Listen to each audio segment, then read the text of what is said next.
It's Wednesday on Your View. Welcome to the show. I am Morayo Afolabi Brown. As always, I have the ladies with me. Elijah, Nima, Akasha, Zubiri in the building. We missed you. Back. I missed you. After 2 full weeks of resting. But enjoyment loaded. Yes, we saw you in Ekiti. We went to Ekiti. It's our village. Yes, my husband's boss buried his mother, and the father is a king, so we had some kind of royal treatment. It was really nice. Oh, nice. In Ekiti, these people, they enjoy fresh air. Just even the oxygen undiluted, unpolluted. Lagos people always appreciate air when they leave Lagos. I know, right? I almost don't want to leave. The hotel too, in Ekiti. Now, like, they said it's like 7-star. Wow. It was really cool. I know the hotel. It's on the left hand side. It's an engine. In Ado-Ekiti. We went back to Ado-Ekiti to stay here. Oh, wow. And over the weekend, we stayed at the Formula and some Kuti guest house in Abuja. Wike's was she there?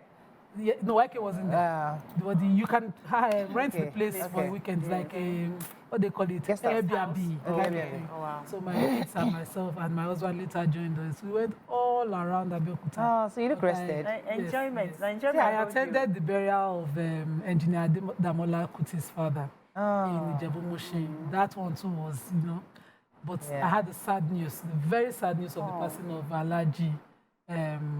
Undubisi Abdul Okuchime, YK's childhood friend. Oh, wow. And Alaji is such a kind-hearted. Every time, I cannot remember a time with Alaji that I did not have pampering. And I felt really, really, I missed him.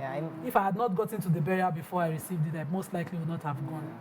It really touched me, it broke me down. And I hope it's so respectful. I saw it with you, YK. Well, I think it was your post I saw, and then I was really shocked when I saw it. So I didn't mention it on Monday, but it was really, really sad to hear of his passing because I know him very well. He's survived by his wife, his mom, and his daughter. My heart is with his family right now. Yeah. He was buried according to Muslim rites.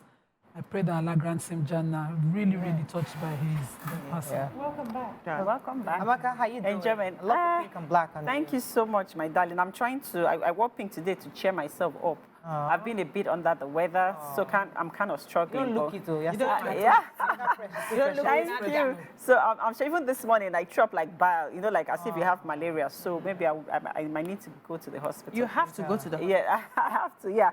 And then today my mom is extracting her tooth, so she woke me up like around 4 a.m. You know, our parents, as they're getting older, anything, you're parenting them, and then they get anxiety from every single thing. And I was trying to convince her that, Mom, they're going to numb that area, you won't feel pain, but somehow she's anxious about it. That motivation. Yeah, she just needs that motivation. So she's just worried, but I'm trying to calm her down. Yeah, but she doesn't need it anymore anyway. Exactly. She needs it, please. Yeah, Julu, how you doing? I'm doing amazing. What's happening? Thank God. Nothing happening. I've been here Monday, Tuesday. Today is Wednesday. So I have a lot of content to work on. We're trying to launch our new product, the skincare products, the moisturizers, and I want to do like a proper content for that. So afterwards, I'm going to be having a meeting with the director, my director, so that we can work out the modalities. We're putting things together for that. And sales are still going on. I'm blessing my customers for patronizing me. We're selling out most of the hairs already. I will be finishing the sales this Friday. So if you still want to shop away. You can use me as a model for the skincare product. I don't mind. I'll volunteer myself. Sister. My fresh skin. I got you. My fresh skin. Anyways, I'd like to quickly congratulate, our very good friend, Mr. Tijani. Yes. He has sent me a message for his in-laws. So Dr. Suleiman Adebola Adegunwa, OFR, and Hajia Fatima Ajibike Adegunwa on their forthcoming installation as Ashiwaju of Ijebu land and Yeye Ashiwaju and Arubake of Ijebuland, slated for this Saturday in April. Congratulations to them. We're wishing them the best. They are the owners of Biggie Drinks, and and they've always supported your view. Yes. Even TVC, any events we have, they're constantly So that we just came back, would have gone Biggie water, Big. So people throw the best parties. Are you serious? Compared to Lagos now? No, Ijebu set the pace. Wow. I've not missed an Ijebu party. Are you sure? Carefully. I'm saying it to my friends. So you're party girl too. Party girl. We'll be right back. Let me just remind you, I'm the moderator of this show. Stay with us. We'll be right back. Go. Stay tuned. Your View will be right back. Okay, we're going to start with the punch, with the nation, actually. EFCC arrests Sirika, slams Emefiele with fresh charges. First Lady turns sort of alternative high schools for girls. My view on state police personnel, says IG Egbetokun. Government tightens import duty exemptions. CBN sells dollar to Bureau de change at 1,021 naira in fresh injection. Ekiti excited over NERC's nod to generate power. And GMO seeks cancellation as Ododo submits Ondo APC report. Okay, which story are we starting with? It's a very interesting major headline. The FCC chairman, Olukoyede, has been talking about a lot of things, and they've arrested the former Minister for Aviation, Adi Sirika, alongside his brother Abubakar Sirika. They've also slammed fresh charges on Emefiele, who is already standing trial for certain amounts of money. This time around, they're adding Emefiele's charges some signed documents for the printing of extra money, which they found out. So I want to quickly get all the details. For Adi Sirika, they are probing an 8 billion aviation contract. They traced 1 billion to an unexecuted terminal in Katsina, the state where he's from, and they traced it to an Engigos company named, opened by his brother, who is a level 16 officer at the Ministry of Water Resources. And they've brought him in. He's answering questions over this 69,176,000 worth of contracts allegedly found to either have been inflated or unexecuted, and a 1,345,000,000 terminal building in Katsina Airport that was traced to his brother's company, Engirios Nigeria Limited, owned by his brother. The brother adds on to some statements on oath, and they need to question the former minister on certain parts of it. So he's been with them for about 7 hours, and he's answering questions on this. Hopefully, according to the head of the EFCC, if he clears those issues, he will also be arraigned in court. We'll take the rest. I took the story in the Sun.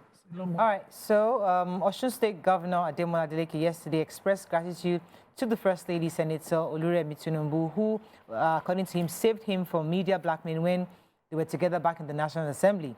The governor danced with the First Lady and other dignitaries in Osogbo, the state capital. Yesterday, she was performed the turning of the sword for one of her pet projects, which is the Alternative High School for Girls. There's one in Lagos, which she established during her time as First Lady. Very effective school. So, according to her, using a raffle draw, they picked Osun State as the siting for the next one. Wow. And it's going to be ready in 6 months. But you know, there was drama there about the who's First Lady, the First Lady when she comes around. But the report here doesn't tell us who was. We only saw the Vice President's wife, Hajia, and Nana Shetima, and the wife of the Chief of Staff, Salamatu Gbajabiamila. Sorry, of the... You just showed only the governor dancing with the First Lady. Exactly. No First Ladies.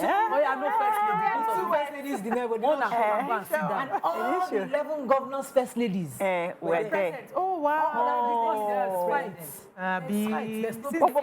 But can't both of them be First Ladies? Can't both of them? There are two wives, and both of them can be First Ladies. If the governor can marry two, he can be the first to start this kind of thing. Yes, they will be 20-something, no. Let's not start here. They were swearing the speaker that 2 women were doing themselves like this. You don't want that kind of drama, please. Anyway, let us move on. I have another story, The Central Bank of Nigeria has announced the sale of $10,000 to each licensed bureau de change operators nationwide. They said this is the second such intervention this month by the Apex Bank. In a circular address to the president of the Association of Bureau de Change Operators, the CBN outlined the details of the intervention and said the BDCs will be able to purchase dollars at the rate of 1,021 naira per dollar.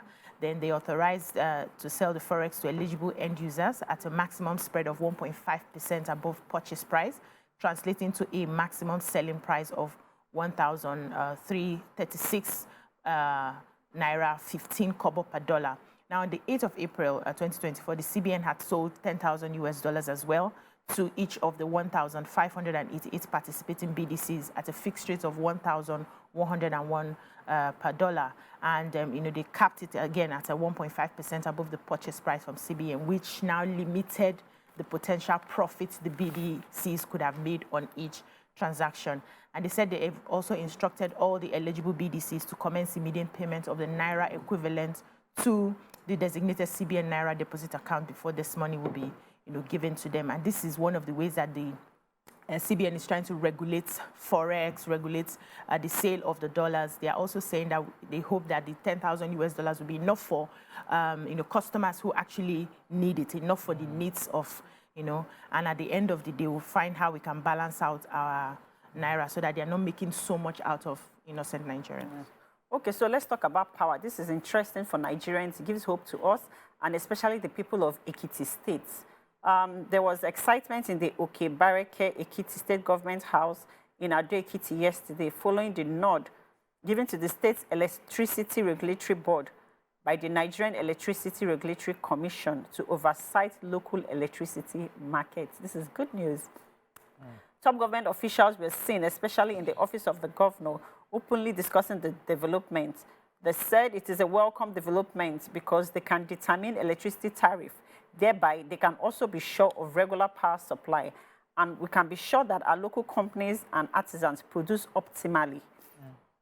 They also said that, this came about due to the resilience of the governor, and that this has led to this good news. And they've suffered a lot due to power outage, and this has also affected their economy. Right. Yes, in the statement by its chairman, Sanusi Gaba, and commissioner in charge of legal licensing and compliance, Mr. Daffy, he asked the Oyebanji administration to request Ibadan and Benin electricity distribution companies to set up 2 subsidiary companies to assume responsibility for intrastate supply and distribution of electricity in the state.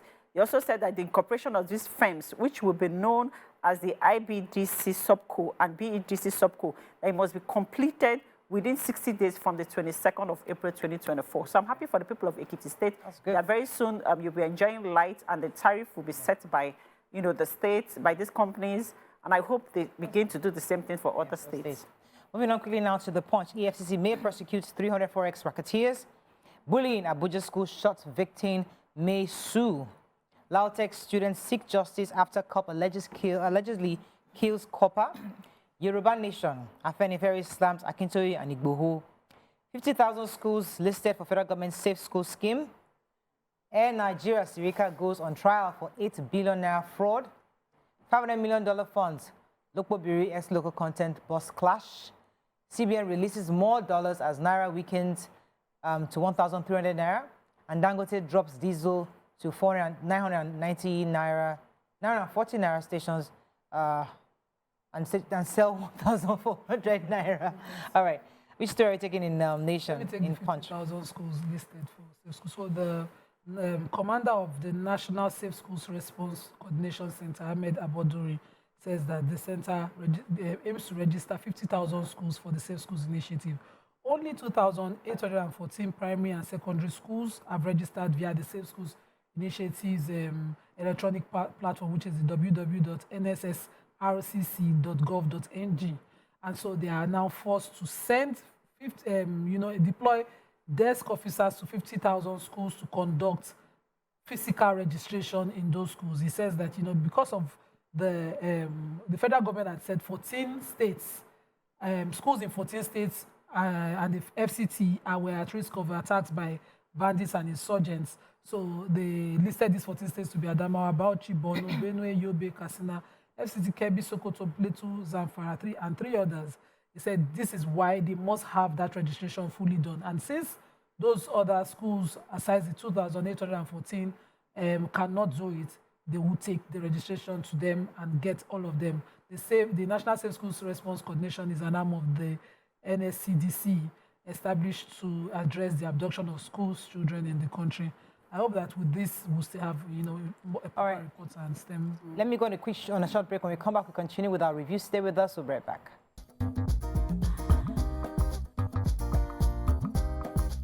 Stay tuned. Your View will be right back.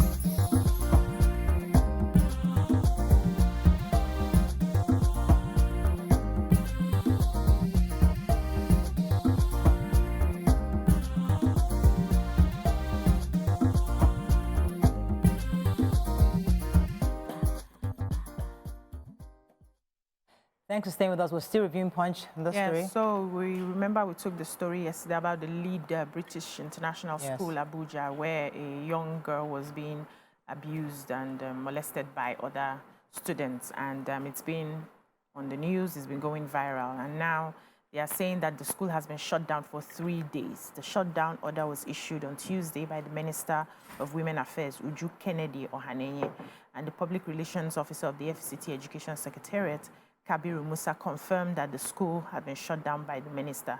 I say it's going to be shut down for 3 days, though they didn't give us the details of the shutdown and what sort of investigations they are carrying out while the school is shut down. We would like to hear more of the reason for the shutdown and what's next, what investigations are being done, and what other probably maybe fining or punishments that will be meted out to the owners of the school and all of that, not just shutting it down because we don't know the reason yet. All right, so the chairman of the EFCC, the new kid on the block, Mr. Ola Olukayode, I've been following the issue of the Naira and the dollar relationship in the last few weeks. And yesterday he disclosed that they had shut down 300 accounts. They observed that aside from this issue that Binance, they thought Binance was the major issue. They didn't realize that the Binance led them to realize that there's another system that was ready to compromise the Naira, the value of the Naira in the next week and the coming weeks if they hadn't shut it down. Wow. So he said that they observed due process. No, they said they discovered that there are people in the system who are doing something worse than Binance. They call themselves the P2P. They noticed in the last 2 days that dollar have started appreciating and there was stability for about 24 hours. Then the Naira was devalued again by 20 Naira and 25 Naira. So they were not sure what happened. It was due to the activities of some people who on the P2P, that's I think is what's P2P again? I think is I'll get the meaning of P2P platform. Like they call themselves P2P platforms like Cool Coin. Some of you must have seen them on social media. To shock you, yesterday I asked them to freeze over 300 accounts. We found that one of those guys traded $15 billion. What? Over 1 year. That didn't pass through our system. Imagine that $15 billion was in our system. What would have done for the Naira? Wow. So people are trading outside the system. $15 billion over in 1 year. That's a lot. These are wicked people. Say the lawyer, so according to him, said they've shut down the 300 illicit accounts, and that to have led to even if not, to have led to the crash of the Naira again. So they're working 24/7 to continually ensure that they are finding these guys and arresting them, hopefully to prosecute them very soon. But it's just painful that Nigerians are doing this to ourselves. So this is a sad story of an untimely death of a handsome young man. This happened at the Ladoke Akintola University of Technology at Morayo, Oyo State, where the students have demanded a probe into the alleged killing of a COP member, Mr. Damilola Iyanda, by a trigger-happy policeman on Tuesday. This happened where the young man, he's a youth corper, and he went to visit his brother, who just graduated from the university. It was his convocation. So it's so sad because after the convocation, they went for the after party at a lounge near on the G area for the convocation on the party. So around 2 a.m., they heard some noise outside. They stepped out, and then they found that people were fighting and that police officers were shooting. And they shot him, the guy that convocated, and they shot his brother in the head. Hey. What? This is so sad. Nigerian police. This is so sad. Like, why? Hey. So they rushed the brother to the hospital, to Lautech Teaching Hospital, where he was confirmed dead and was taken to the mortuary. The brother, who sustained bullet wounds, is also in the hospital trying to get treatment. They also said that the students were so angry at this and they took to the streets to protest. But after some time, they withdrew the protest because they didn't want to cause delay in the starting of the grand finale of its 6th convocation ceremony on Tuesday. So this is really a sad story. I hope a probe is done, and I hope the culprits are brought to book. Yes. I don't know. Very sad. I mean, their souls rest in peace. Amen. Their family. After sending children to school. Hey. And just like that. Daily Sun, alleged 8 billion naira money laundry. EFCC grills detains Buhari's aviation minister, Sirika. Those criticizing Lagos Calabar Coastal Road ignorant of project funding, says Umahi. 45% Nigerians have no access to electricity, says Shatima. Edo 2024, let's make our campaigns issue-based. Ighodalo urges co-contestants. Dangote slashes diesel, jet A1 fuel prices to another 940 naira to the litre. Alleged bullying, Abuja British School shuts as Minister Police begin investigation. Lagos to inject 2,000 CNG buses before December.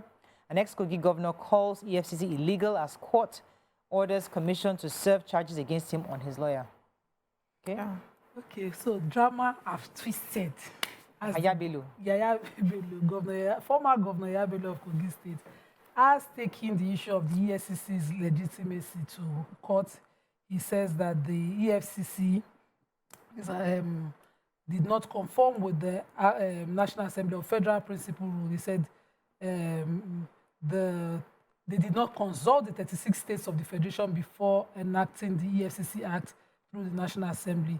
He said, and Section 12 of the 1999 Constitution, as amended, required all the houses of assembly of the state to ratify the act before it could become operative. And so he's asking the court to declare the EFCC an illegal organization. Yep. Illegal organization because they're chasing him. But my learned silk, one of my mentors as a student in Lasuden, Barrister Kemi Pinero SAN, is representing the EFCC, he's prosecuting on behalf of the EFCC. He has responded. He said that this matter has been settled. The Supreme Court had already, in other instances, settled the issue of the legality of the EFCC, and this should not be. I said that the charge against the governor, because the governor is also saying that they should not allow him to be tried, because the warrant of arrest, given to him, the charge served on him was served.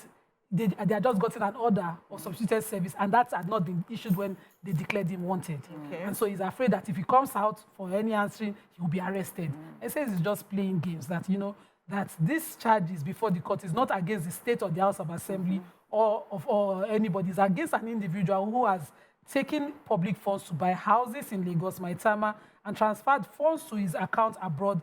Also, according to the EFCC chairman, paid fees ahead. $720,000 US. So we're waiting for fees ahead.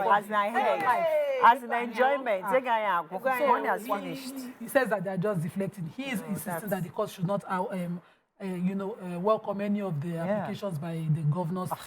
And so we're waiting for the judge, who is one of those in fact, Justice Emeka Nwite will have a lot of his, but he's ruling on May 10. So we're waiting. He said that the governor cannot be applying for all this. He's applying from hiding, and I agree. Yes, exactly. He should come out. Yes, he has nothing to hide. He should come out. Come out. The great Yaya Bello.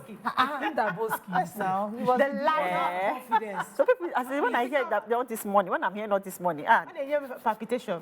Please, what's your story? So I have another story. You know, yesterday I take it that the presidential candidate of the Labour Party had said that the Calabar-Lagos highway project that is being done is not of priority to Nigerians, that we needed to fix our inter-roads, which will improve economic. Yes, according to him. But now there's a response that is saying that the Lagos-Calabar Coastal Highway project is being done under engineering, procurement, and construction plus financing, and I'll explain what this means. It means that the contractors that are going to be coming to do the project are going to be financing the project. Then the government will now add another, like what Subeb is doing for the primary school, financing, counterpart funding. So you bring, because you believe in the policies of the government and you believe you are patriotic and you believe in the country, you bring in your funds and then the government will now add an additional fund to help you do it. So it's not like the government is just pushing funds to complete that road. And any well-meaning Nigerian should support this because it will boost our economy as well as that. And they also said they're going to be starting the road from the end, which is going to be starting from Calabar. The 700-kilometer is going to be under phase 1 and starting from Calabar, which will now move towards Akwa Ibom and then proceed. And so that Nigerians are supposed to sort of, appreciate what is going to be happening with that road, and also that the president has aggressively been tackling the backlogs of uncompleted road projects. He said in 2023 supplementary budget, the president had approved funds for intervention on the over 260 dilapidated roads nationwide, and they are already working on it. So it's not like they are going to be abandoning the other roads and focusing on the Calabar High. We have to run right now. You have a story? Yes, I do. Oh, yeah. So this is a third major reduction in aviation fuel and diesel by Dangote within the past 3 weeks. So, as in his, and the president has commended him on that, like he's trying. Yes, so, we're commending you, Dangote. Thank you so much. Do you understand? Because now they've reduced the diesel to 940 and 980 per litre, and aviation fuel to 980 per litre. And then this will be available to all MRS filling stations, and they are hoping that they'll push it out to other filling stations too. Good. So, Dangote, thank you so much. We appreciate you and everything you're doing. Thank you. When he gets to 500 naira too. Lagos State government, let me just final story. Lagos State government has revealed that no fewer than 2,000 units of compressed natural gas-powered buses will be launched to further commuting in the metropolis. According to the Commissioner for Transportation, Mr. Oluwaseun Oshiemi revealed this during the ministerial briefing held yesterday in Ikeja. He said that the governor's administration has prioritized the integrations of various modes of transportation, including rails, water, bus services, outlined in the comprehensive master plan. Some of the achievements also we've seen, but we are hoping that these 2,000 CNG buses indeed start, because it will actually help to ease the transportation and even the pressure on fuel. Yes. Fuel, yes. Okay, that's all we can take. Stay with us. We'll be right back.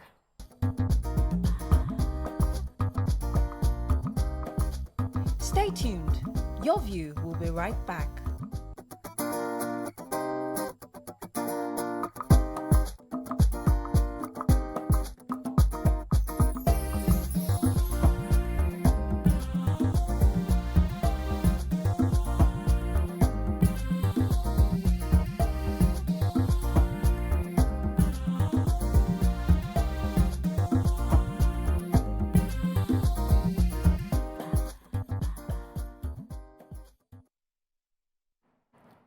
Thanks for staying with us. So yesterday we started discussion on the issue that went viral about the young girl who was bullied by her colleagues in school.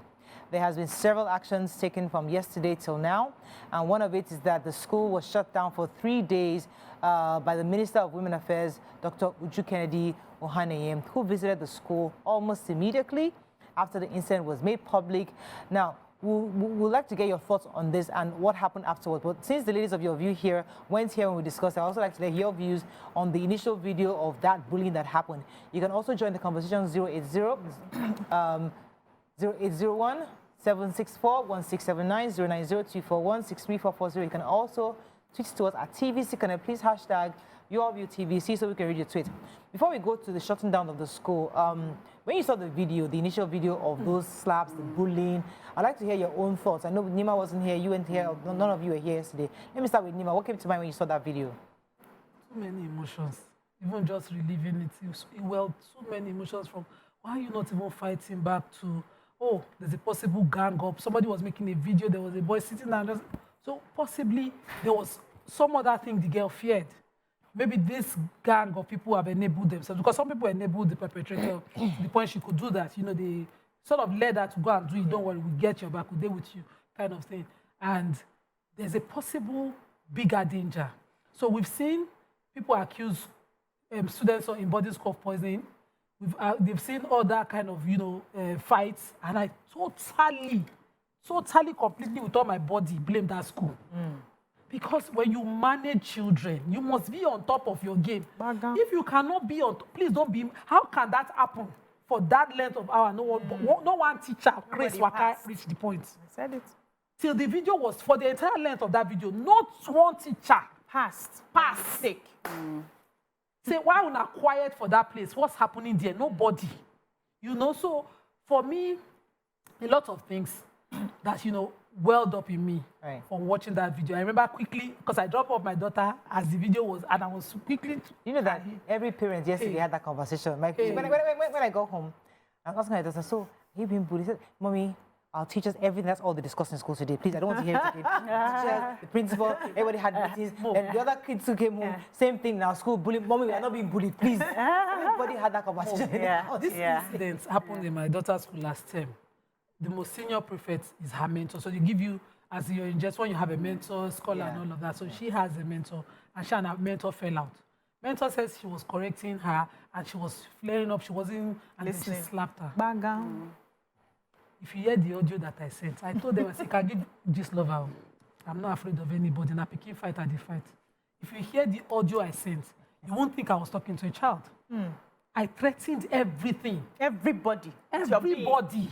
Okay, pause. You're my sister. Wait, pause. Amaka, what are you? Because you were here yesterday. So we have today we have fighters in the house. Oh, what do you mean? So let me calm down small. So I was really appalled by that video. Of course, I was. And then I was thinking that schools these days, with modern technology, I want to believe that they have CCTV cameras and they have people that are paid to watch those CCTV cameras to know what's going on around the school premises and the perimeters of the school. And I want to believe that that's why they also charge parents exorbitant fees to make sure that their kids, when they go to school, that they are safe at every point in time. And then it also made me question the kind of parents that are raising kids that want to inflict harm on another person. I wonder the state of mind of these children. I wonder what they are seeing at home. I want, as in, a lot of things went through my mind. And it also made me realize that parents also need to teach their kids self-defense. Before you send your child out there, make sure you enroll your child for self-defense this class. Because why should someone just sit down and take that kind of beating? If you punch you, I give you 20. Are you crazy? I don't blame that girl. Okay, so something she was possibly Amaka is a fighter too. So we've heard your views on the video. Now let's fast forward now to what's happened in the last 24 hours. Because the minister, Dr. Minister for Women Affairs. Women Affairs just went there yesterday and shut down the school for 3 days. There's Dr. Uju Kennedy. He came back to me. She went there to shut down the school for 3 days, and while investigation is being done. Now the question is, why do you have to shut down the school? And I'll probably come to UBC. Is it always necessary to shut down? When something happens, are you trying to be seen, to be working, or was it necessarily, was it required to shut down the school? That's one. Secondly, let me start with that before we go to the next video. So I think that's a reactive measure, like every other thing in this country where we don't know how to be proactive. So when things happen, you just quickly, okay, let's close this one down. Let's shut this one down. Let's shut this one up, but you have not really gotten deep into finding the root cause and finding a lasting solution for the problem. I would believe that before shutting the school down, because this thing happened which did not concern many of the students and also many of the teachers who are supposed to be having time to do their learning. They're supposed to be in their classrooms. There's curriculum to be taught and everything. The first thing shouldn't have been to shut the total school down. And now you shut the school down. You have not told us what you want to do going forward. You've not told us the kind of investigation you need to carry out if there is a need for investigation, because that video was so explicit. Yes, it was very plain. You already know who to call, and by the time you start holding the students, you are going to be calling all their aides and their mates and all the people that supported the plan. So I'm sure it's something that have been going on. They will also lead you, because children, once you catch them, they start telling the truth. They really do not have ulterior motive like adults that would be hiding things. They would spill the beans and everybody would just be, dealt with. So you have not told us how you're going to be handling that. You went straight to shutting down the school, which would be affecting a whole, other aspects of the school. I think that's a wrong move. Tell us what you want to do.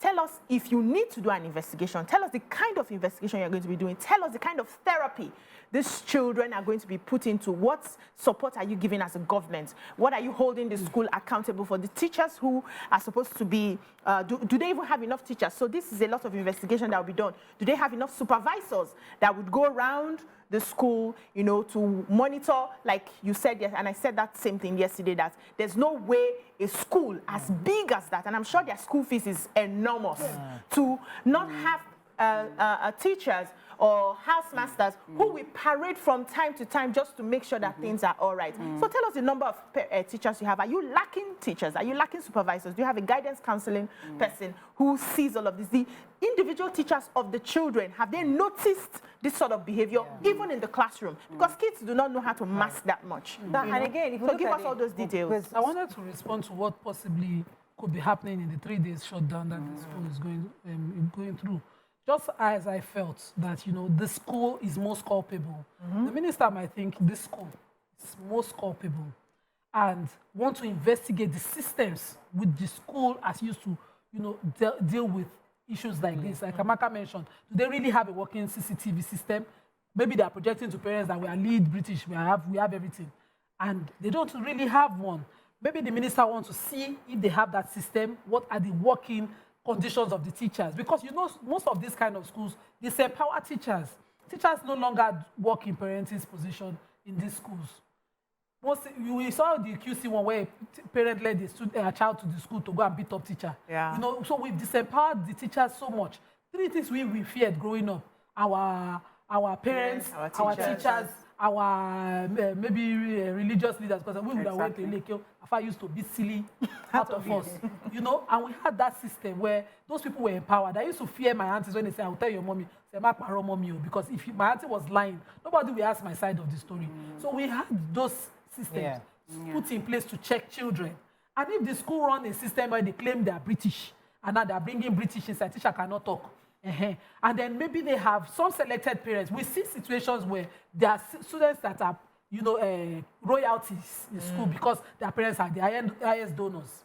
We had such issues. Politicians children. So because the way these children carried out this thing, there was power behind these children. Nothing can happen. Yes, like nothing can happen. This is not the first video I've seen of that school, but I'm not going to stress on the other one.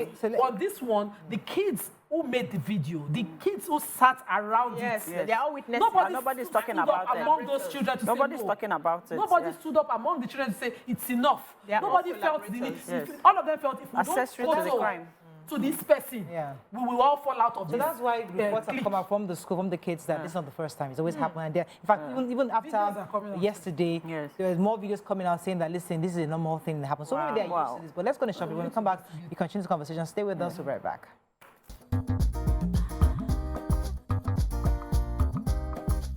Stay tuned. Your View will be right back.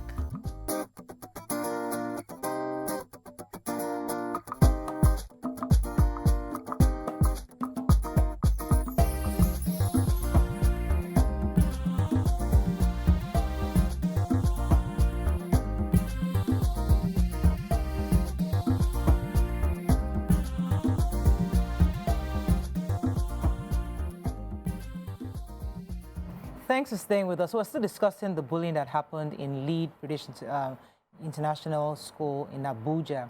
And we're looking at all the various angles. There's another angle we didn't discuss yesterday, which is really crucial, is the content of the conversation these kids were having about relationships. And I think it was very black man or very dark man that was saying, put out a video that we're all focusing on the bullying, but forgetting the content of what they're saying. That these are probably the kids that have nudes on their photo phones. They're talking about relationship, who broke my heart, I stopped the relationship. They're talking about boyfriend, girlfriend, these kids. Now, we cannot pretend as if we didn't have these boyfriend, girlfriend problems in secondary school. When in our own time, certainly we did. But social media wasn't there then. But the fact that some of these kids we're only talking about the bullying, we're not focusing on what these kids are actually engaged with. It could be much more that meets the eye, that we have refused to investigate. So maybe that's part of the investigation, that who's dating who, what is going on, what led to this beating in the first place. So can I? Parental. One second, let me have Amaka jump. Okay. So the first question I want to ask is this a boarding school or a day school? Because I think it's a boarding school, right? Either way, I think. Either way, okay. Yeah. So because if you're closing this, if something happens and you're closing the school for 3 days, first of all, you're putting all the kids at risk by sending them back and forth. You're not putting the parents into consideration, their schedule. Kids just went back to school. Yeah. Their schedule and everything, going back and forth to take these kids back to school and then bring them back again after 3 days, right? You're also giving these children the room to go sort their their stories out in case they want to lie, in case there's a deeper issue. I think that they shouldn't have shut the school down. They should have allowed everybody to stay present at the school and handle the investigation within the school. Do you understand? Instead of giving them time, even for some of the bullies, their parents will now tutor them on what to do, what to say with their lawyers and everything, how to respond. So shutting down the school, I think to me is a bad idea, right? Yes, they shouldn't have done that. All right. So the part of some the things are content. parental. A child, having a boyfriend, suffering a heartbreak and all of that, a parent, I want to assume, because I thought that the school was, a school where the kids would go back home. So let's even assume it was a boarding school. These are things that the parents should be concerned about. The parents are the ones who will find out the nudes and all of that. What concerns everybody is the one that leaves one parent's house to another, which is bullying. That's the basis. If my child were to come home to me and say, one child, I will not blame the school entirely. I will be wondering what the parent was doing. Because we are always trying to ask kids at home, what do you feel? What do you, trying to find out if our kids are already having those feelings as they're growing into teenagers and all of that. Those are what things parents bother about. But when your child takes their bad behavior and affects the life of another, it becomes an issue the school, the PTA, and everybody would start to address. Let me now come to the issue of the adult that beat up the child. One of the parents, the other, the auntie. I have not finished boyfriend and girlfriend issue. Oh, no, we've not finished. Even I still have something to say on that. I've missed Nima, so I'm just enjoying. Go ahead. What are your thoughts on Yes, so when it comes to teenagers, we need to be very realistic and factual. You can't take away their feelings and how they respond to their feelings. All you can do is, from very early, you start grooming them to recognize those feelings, name those feelings, communicate to you about those feelings, and then you help them understand how to manage those feelings. But to say, the content of what they're talking about, we need to go deep, you're deceiving yourself. Even if it doesn't come out here, it will come out later. You think you can really stop them from listening to some things. The worst you can do is take away their gadgets. When they get to school, they have conversations. We didn't have gadgets when we were growing up, but we had magazines, we're talking. There's this local magazine. I'm trying to remember the name. This bald guy. No, not even Mills and Boom was later. No, Trills and Boom. Is it bald guy that was a Nigerian comic that was very, very sexual? Said, it was parodied in our schools. Rhoda said hits. No, there was Dowda. That one is Dowda. I think so. The bald guy. Bald guy.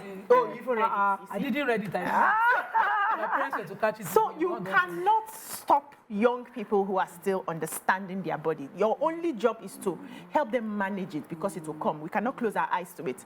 I always ask, and I'm happy that I'm able to have conversations with my daughter. My son shuts me out. Once I bring that matter up, he finds a way to laugh and run away. He shuts me. I've been begging his father, have this conversation with him, talk to him. He may be able to open up and everything. But with my daughter, we have a very good relationship. He will tell me when a boy is striking her. She will tell me when a boy is striking her. She will tell me her response. It's an age of sexual awareness. Yeah, exactly. She will tell me, and then I will give her some tips on how to respond and how to do this and how to do that. We would always have that. So we cannot say, that's the big thing they're talking about. They are supposed to talk about it. What else are they going to talk about? They should read all through their lives. By the time they get to 20-something now, we'll start rushing the where's your husband? Let them start. It's important. I hear you, because when we did it because it was a natural thing to do at the time. But because of the tools they have, where they're sharing nudes with each other, it's an important conversation to have, because these kids are empowered. We didn't have the opportunity to be sending nudes. We shared magazines. No, but you didn't go naked and we bring video calls to friends. Devices and phones as things that the PTA and the school allow the kids to have. Exactly. Empower them. So I'm just saying, these are a bigger conversation. So aside from the fact that I just like you, I have disease in my stomach, these tools are empowering these kids to do a lot of things that's going for them. Because a lot of guys will tell you, they see things on social media, on Twitter, people posting things, and you're wondering, who are the parents of these kids? Exactly. That's one angle.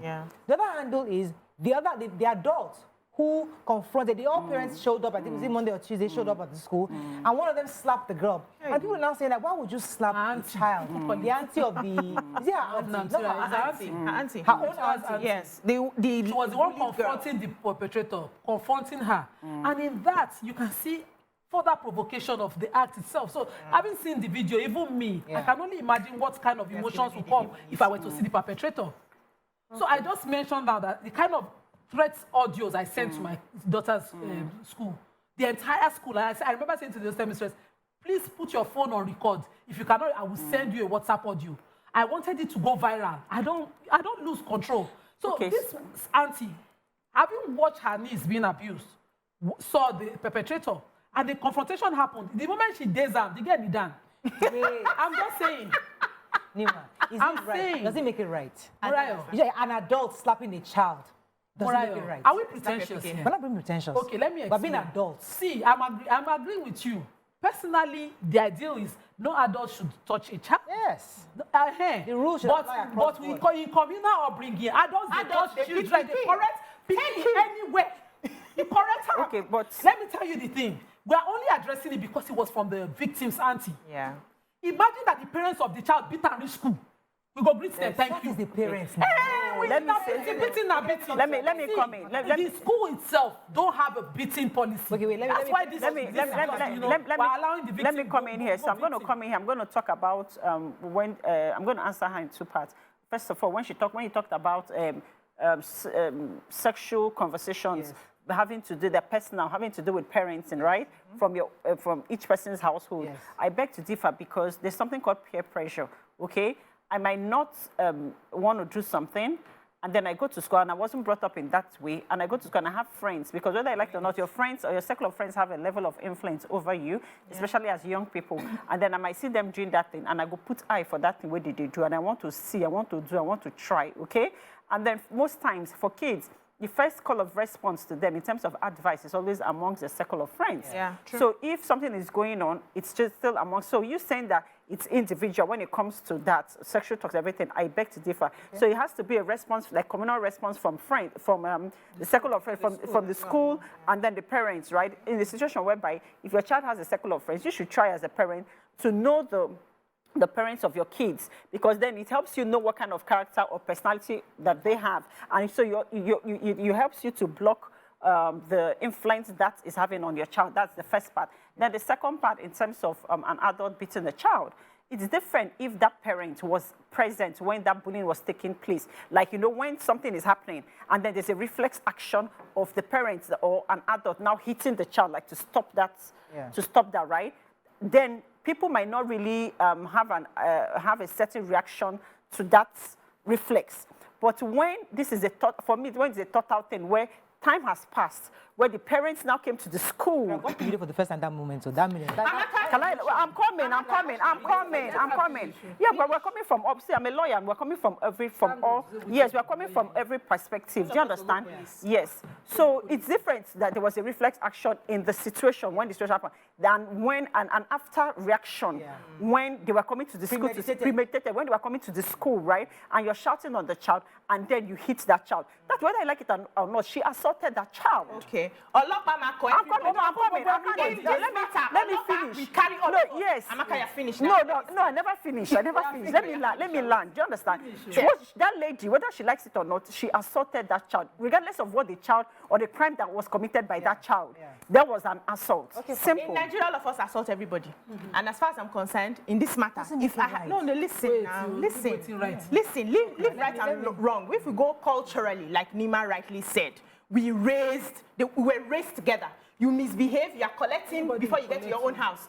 And one auntie on the street has caught you somewhere. They are giving you and they drag you home. Your parents will continue with it. And Shebi, we claim we turned out well. In this matter too, I'm helping to correct the brain so that the girl will have a taste of her own medicine. One slap, I will not give one slap. Let me tell you. How many will you give? As I'm seeing the child collect one, the mother of the child will collect one, the father of the child will collect one, we the have principal fighters. will collect, the teachers will collect. You know why? All of you were there when my child was abused like 18 this. times. When we now finish collecting, when I finish giving to them, we'll now sit down and now calm down. We'll now meditate. Now we get a lawyer like you to come and be explaining the way now forward. Let me come here for a second, because you see, sometimes I get emotions. we hear the emotions, and that's and I like to bring you guys back to what I always say on this table. We must not pick and choose what we want, how civil we want to be in this country. Am I picking? You see, there are situations where in the olden days, in the African way of doing things, I agree with you. There's a tribal thing of how we as Africans to behave. We go to ballet. We go to the Oba, when there's a problem, he resolves it, and he uses emotions. Okay, she has apologized. Okay, forgive her. Do this one. You do. You know, we have a way. And then there's a justice system that is blind. There's that thing that says, I don't look at you. I don't care about how you're crying, how you watch. I don't look at your emotions. I'm going by the facts. And that goes by the emblem of the judiciary. Exactly. They are blind to emotions. What are the facts on ground? The facts on ground is that she's a child. Yes. She's a minor. You are an adult. Yes. You have the right to assault an adult because she did wrong. Absolutely. Yes. You will fix the problem. Yes. But you have slapped her. It is wrong. At the eye of the law, it is wrong. It is So wrong. you cannot say, so we are different. So we can use the African culture to say, I don't care. I will slap them. I'm angry. I'm fighting. Because there are other ways to assert punishment. We can go We are not civilized. Yeah. What Amaka was measuring here was the standard of provocation. And I'm saying that provocation is still subsisting. She was confronting the perpetrator. The standard of provocation is an assault. We're not talking of murder here. Yes, You see, murder cases, they even stem it and say it was premeditated, you have gone back to react and all of that. Like that. In assault cases, you can see the damage and still be in provocation, and the court will measure it.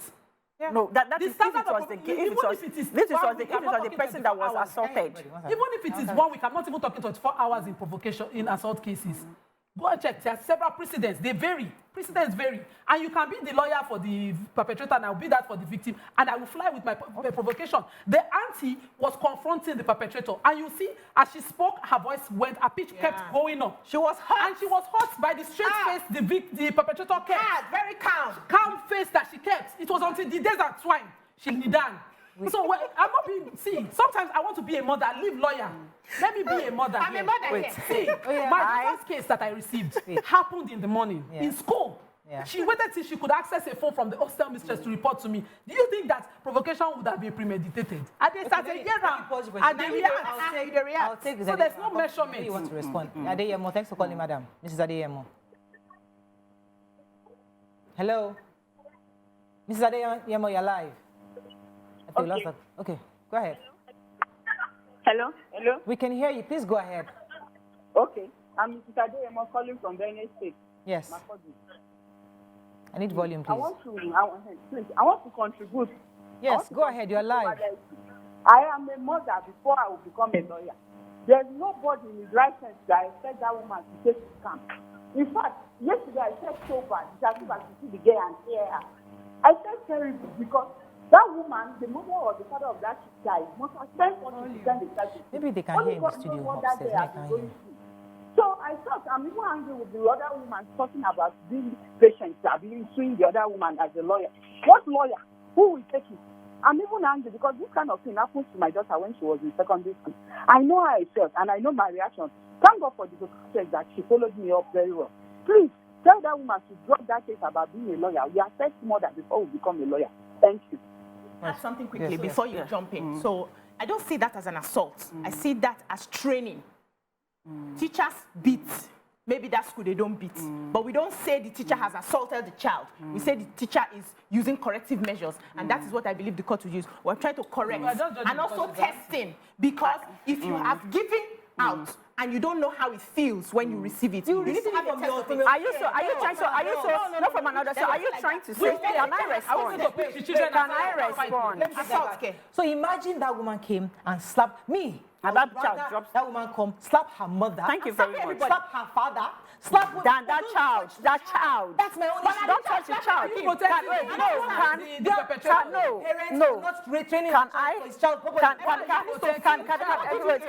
Can I say something? No. Yes. Can I? What I want to say is this, right? Are you trying to tell me that there are no other corrective measures apart from hitting that can be done, or punishments that can be done, or can be given? And then let me say, let me correct what you said in terms of saying 1 week and assault cases and everything. It's different if it's the assaulted victim that is responding to the assault, not a third party. Do you understand? So please don't say that by saying that, oh, that is correct. If I'm an assaulted victim and I respond to that assault, then I am exculpated. I am coming. Let me land now. Unfortunately, if it is the mother or father uncle, the third party. The most important thing is that if it was the assaulted victim, the court will measure right? from a No, that is not true. That is a third party to assaulted a child. And now we have two lawyers in minutes, please. Now. Yes. We have to go on a break. We have to go, but I think really in a nutshell, we're happy that the Minister of Women Affairs is on top of this and they're investigating. We hope the school will be reopened soon so that the other students who have nothing to do with this can get back to their schoolwork and then the school does exactly what it's supposed to do. Let's go on a short break. When we come back, move on with the show. Stay with us. We'll be right back.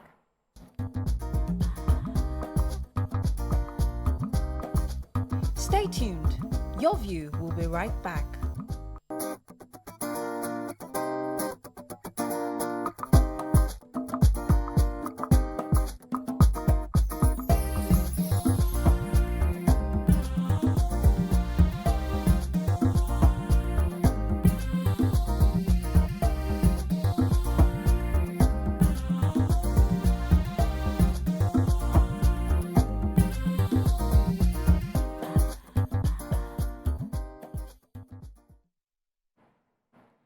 Thanks for staying with us. Joining us on the show now is a motivational speaker, not a motivational speaker, a first-time Zainab Ado-Bayero. She was born in Kano and a first-time filmmaker. She loves to read, write, and is a feminist Muslim. She's very adventurous, introvert, and passionate about movies. And she's going to be our guest today just to share with us a bit on this concept of being a feminist Muslim. Welcome to the show. Thank you. So when we heard your story, I've never heard that term before, and I was thinking to myself, what does that mean? And before we go into that, tell us about yourself, what you do, how you got into filmmaking, or why you're going into filmmaking, and then we can take it from there. Okay, I'm from Kano. My dad was the late emir, and he ruled for 51 years before his demise 10 years ago. Wow. The famous emir. Yes. Yes. My mom is a princess from Edo State, the Momo family in Abuja. Wow. So I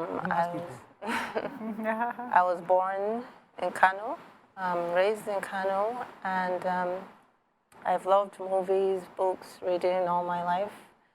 And it's basically me. Not much to tell, but movies have always been like an escapism for me. I loved watching different stories about, different cultures, lifestyles, and I think movies kind of showcase emotions. And, a great movie can change how you see the world in a lot of ways. And that's why I decided about a year and a half ago to go into movies, but I decided to begin with a documentary. Okay. So what were you doing prior to going into movies? And I would like to also have a peek into your educational background. Before going into movies, I think I was trying to figure out what I would do. Because sometimes you think, okay, we ask kids all the time, what do you want to be when you grow up? And I think that question is not really... I don't think we should ask kids that because you never really know what you're going to be. When you're 5, 6, 7 years old, you're just figuring out who you are. Sometimes you think, I want to be a doctor, I want to be a lawyer. When I was a kid, I was thinking, I want to be a ballerina when I grow up because I loved ballet and I was obsessed with ballerinas. But later on, I said, okay, I want to be a lawyer. But as time went on, you kind of change when you become a woman. You're grown up, you're an adult, and kind of your views change, and sometimes what you think you wanted kind of also changes. When I was 5 years old, my mom, we took a trip to London, and we lived there for a year and a half. So I was in school there a bit, and we came back to Kano, and I was in school in Kano, primary to high school, and that's basically my journey. Okay, so I would like to see what your, creative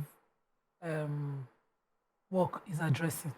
Sometimes when people do movies or do documentaries, they don't really have any passion. They just go how it dries. But most people who have made success at their work are usually addressing something, maybe something they were exposed to, they want to change, or something they see they would like to change. So what exactly, because I've not seen any of your work, what exactly is your work addressing, and why do you have that passion to address that? This project is my first project, and I had different ideas, but my mom actually thought that beginning with my father would be great. I was a bit hesitant at first, and then when I thought about it, I said, you know what, he's truly someone that is very complex, and someone who's a household name, and a man who was like one of the founding fathers of this country. So even if he wasn't my dad, I think I would find his story really fascinating. Okay, so your documentary was on your dad. Yes, so it's about his life and times, you know, as the longest reigning monarch in Kano history, 51 years. And this was someone, even before ascending the throne, you know, that had a lot of experience in different fields, you know, in Nigeria. So he got to experience Nigeria from the pre-colonial era, you know, independence. 3 years into Nigeria's independence, he ascended the throne. So he got to, you know, experience different aspects. The benefits of our viewers, which of the Kano emirs, full names of your father, please? Ado-Bayero. His first name? Ado-Bayero. Okay, the late emir. Yes, 51 yes. years. That's a long time. Yes. So, are you allowed to? I know you're Muslim, and I know there's certain things you might not be allowed to talk about in the documentary. Are you allowed to talk about everything? His personal life, the marriage system within the family, you know, stuff like that. Because you know, people are curious, and if you want to talk about the docu-series of an emir, such a great man, people might want to know a lot of things that goes on behind the scene. So, are we going to, you know, see those things? I didn't go into his personal life. That's the truth. I went into his public persona, and it was a conscious decision on my part, because I felt that his public life would be really fascinating to people. Yeah, I guess maybe people will be curious about who he was. Deeper. Yeah, but That's what sells movies. I really like to know what was it like being the daughter of an emir. How did that play in your own life? What were the opportunities you got, and how was that relationship? You know, as a child, you see your dad just as your dad. And then when you grow up a little bit and you're aware, then you see that, okay, there's more to this man. He's not just like any other, you know, man out there. You see people around him. You see crowds gather when he's going for functions or, you know, doing this Salah festivities, you know. So that's when I became aware, okay, he's an emir, and what an emir means. Then my mom explained to me more about that. So being his daughter was, my mom kind of raised me to be grounded, you know, not to be just so. Are you the first child, or the? Was it polygamy? Yeah, I was a polygamous. Are you the first, or the third, or the fifth child? Yeah. Like, No, I'm one of the youngest. So, like, how many children? Like, how many are you guys? Oh, he has lots of kids. These are parts of detail. If you're doing a documentary, I want to believe that these are part of the details that should be seen in the documentary, right? Like, my own documentary was basically, like I said, about his public life, you know, mostly what he achieved, his role in Nigeria and everything he achieved. But I didn't go deep into his personal life because I'm not his only child. And so me going into all those details, I don't... We're wrapping up with you very soon, but I'd like to just touch a bit on the feminist Muslim. What does that mean? Well, feminism is an ideology that's not really associated with Muslim ladies a lot because we're not raised to be equal to men. It's not, I think, even in other religions, I know it's something that we had to fight for women. But as a Muslim, it's 100 times hard. Really? Because it's... Islam or the northern culture? Because I'm Muslim. You can say it's... otherwise. As a Muslim, you should know women are supposed to be submissive. That is the teachings.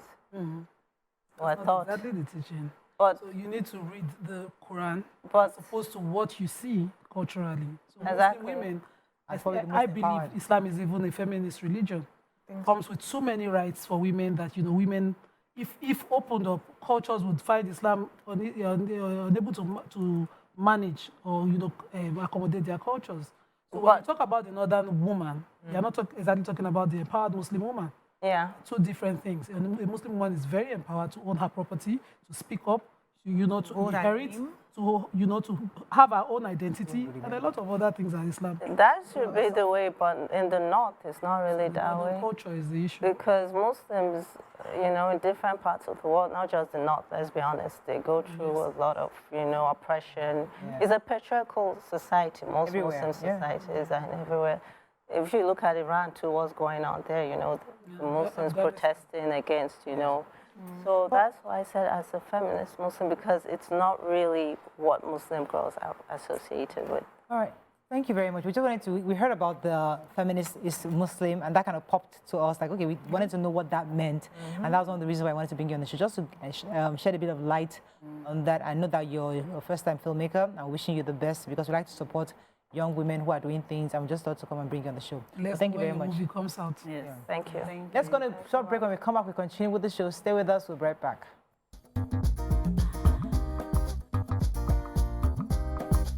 Stay tuned. Your View will be right back.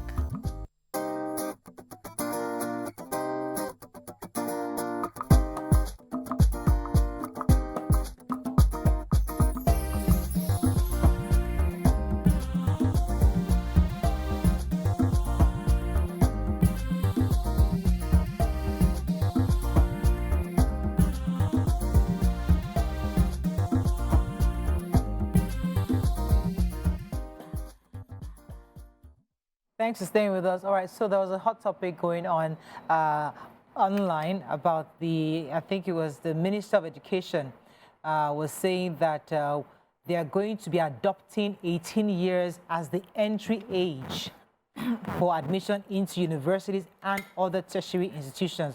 I think it was since the story that quite a few people have backed that suggestion, and we'd like to hear your views on it. We only have a few minutes to discuss this, but what are your thoughts? Many have resisted it, that, I mean, nowhere in the world where you stop people from going to university if they are able to. But I'm looking for some of the reasons that that was shared, although because ASU was also in support of this consideration. What are your thoughts on this very quickly? Who'd like to go first? So I took the story yesterday, or I read the story, we didn't get to the parts yesterday, and they said the federal government had revealed that only 20% of the candidates sitting the 2024 Unified Tertiary Matriculation Examination, that's the UTME, might be offered admission into the universities. That leaves 80% of the students not being able to get into either the universities, the polytechnics, or the colleges of education. And then the question arose, what would they now be doing? And so they now talked about the fact that we need to improve our technical schools, so that when you're getting to that age, you already have acquired some skills, so that even if you don't get direct admission into the universities, you can, you know, fend for yourself using your skills till you are able to. And not everybody necessarily would even have to go to the universities. Your skill set may be stronger than what you even want to go and study in the university. And then the conversation came up that they are considering making sure that you have to be 18 years of age to get into the university, which I believe is not well thought out. I know the reason why many parents allow their children to get into universities very young, because we have a system, an educational system that is not ripe enough for a course of 4 years to be finished within 4 years. We have people who have finished courses of 4 years because of the incessant strike over 8 years. You know, you read small, you are home. You read small, ASU strike. And then when you finish and you graduate finally at maybe in your early 20s, you're going to apply for jobs, and they're telling you at so and so age you should have like 5 to 10 years experience. From where? There are some organizations I know that once you cross 25, you will not be employed. So imagine if you had gotten into school at 18 and spent 8 years doing a 4-year course, and then do your NYSC. By the time you are getting ready to be employed, you are past 26, 27, for instance, and then you are disenfranchised because of your age, and you're not able to get a job.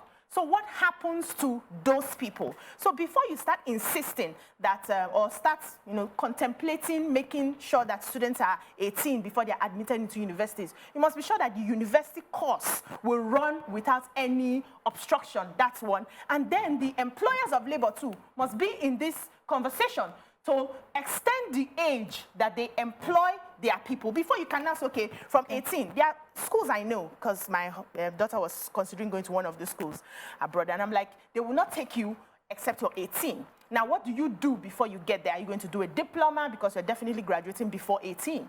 A diploma course, or you do some jobs, or A-levels, something before you get there. Those schools, when she gets into the university at 18, she would have no obstruction. From three years, she's done with a 4-year course. Now you can say that as a country. So, so yeah, I used to say Nigeria would never. So look at the worst case scenario. That's if Nigeria, telling you the facts on ground. The strikes are still happening. But what if and the employers of labor? What if there are no more strikes? Let me come to what ASU has agreed with the minister. The same ASU that is constantly fighting for one increment salary. They are the ones that make this thing unrealistic. So you have a child, as BC said, before you close the matter, you have a child seeking admission, JAM will be jamming them. So it's better they start early. Yeah. To get an experience with JAM. Most likely, I finished, I think when I got my final admission, I was over 21. So you need the child to start early. The child passes JAM, you now say, okay, admission is an issue. Let's even assume the child attempts and passes JAM at 18. If the admission will finally come out, a year would have passed. You now have jobs, employers who nobody has been able to regulate. The labor market is very, very unregulated when it comes to the age of employability. Yes. You constantly see them saying certain number of experience, as is unrealistic with the condition of education in Nigeria. Also putting an age limit for employment when graduation is not that age. We know people, by the time we were going to law school and doing all of that, 27, 28, you're already out of employability for most jobs. You're now into the market to create jobs yourself without an experience. So graduate trainee experience, you don't have. They will say you should have a graduate trainee of at least under 25 years. When you graduated at 27, how realistic is that? I would love that the minister sits with the necessary ministry and iron out this issue so that it's holistic, just as we had this segregation between a UTM, a university graduate and a polytechnic graduate. That darkness prevailing on us for generations, to the extent you have a polytechnic graduates feeling less confident in themselves as if they done something wrong, whereas they have the technical know-how. And no employer thought it was okay. The people that went to write thesis and write this that cannot do practical are the people who put above those with practical knowledge. All these divisions, we don't need them. We need to clear them out. Let me come to you, because I agree. Well, let me come to Abaka first. What are your own thoughts? Okay, so I believe that age should not be a prerequisite to getting into the university. I believe that individuals should be dealt on the case-to-case basis, depending on intelligence and the capacity to pass your exams and maturity level to get into school, right? And then secondly, I also want to talk about the fact that certain kids are faster than others. Some kids are slow, some kids are fast. So you can't make a judgment, you can't make a generalized judgment based on something that you just cook up and say 18 years, because all kids are different. They grow mentally, different capacity and different time frame and time rate. For example, my brother, I know that kids get into secondary school, primary school between the ages of 10 and 11, right? And like my brother got into school at the age of 9, by 14 he was done, 15 A-level, 16 he was in the university. My two brothers are extremely smart. I'm the dumb person in my house. Yes, and then I still turned out like this. So yes, so you can't say, so what would he have been doing for that 2-3 years? And especially kids that have a lot of energy, especially boys, they can now derail or start doing things they're not supposed to do and stuff. You need to keep them focused on their education. If their mindset is on that, do you understand? So I think this is not a well thought out decision. I agree that they shouldn't restrict children from entering universities, but for a totally different reason. And that's where Nima and BC are coming from, because as from experience, you've entered, you worked in the Nigerian system, so you understand. So I get that argument, but my own argument has nothing to do with that. My own argument is the fact that I understand if a 16-year-old graduates from secondary school and you feel he's immature or to enter university. And I think there should be a system around that where there's a stopgap. So abroad, in some other parts of Europe, they have the A levels where you go in there before you get into university. So there should be a structure. What our own needs right now today is that we need skill sets for our young people. We need professional mechanics, we need professional carpenters, we need professional electricians. We need people to actually have something to do with their hands. So if you finish secondary school at 16-year-old, apply to university. So you get into LASU. Now, before you start taking the course and you want to do, you take that course at the age of 18. But between 16 and 18, that 2 years, you are doing technical college within that LASU, where you are focused on a skill. Then at 18, you now start your university proper.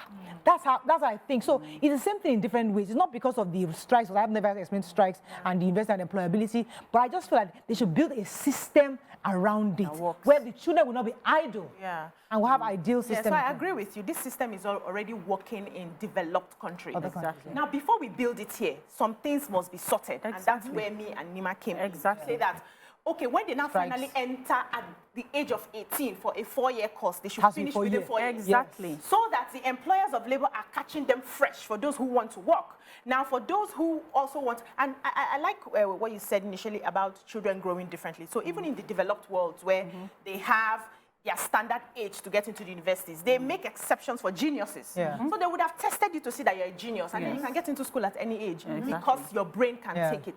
We also have a lot of emotionally immature students in the universities. When I got into school, I got in a bit mature, and we saw some 16, 15, 14, they were misbehaving. They had no guidance. The freedom was just too much. They could not contain it. I understand that we want to curb that. But then the system going forward, and I also understand the reason why their parents push them so that they're calculating, even if it's strike. Every Nigerian parent calculates if you are sending your children to public school, even if there's going to be strike. Okay, if she enters at 14, okay, let's say strike 2 years. Let's say strike 3 years. So sort that out for us. I don't want to release my child earlier than 18 to the university. All right, we have to wrap up on this, but I think that's really the conversation going forward. We'll have different views on it. That is all we can take on today's show. Hope you have learned a few things as we have. Have a great day. We'll see you tomorrow. Bye for now.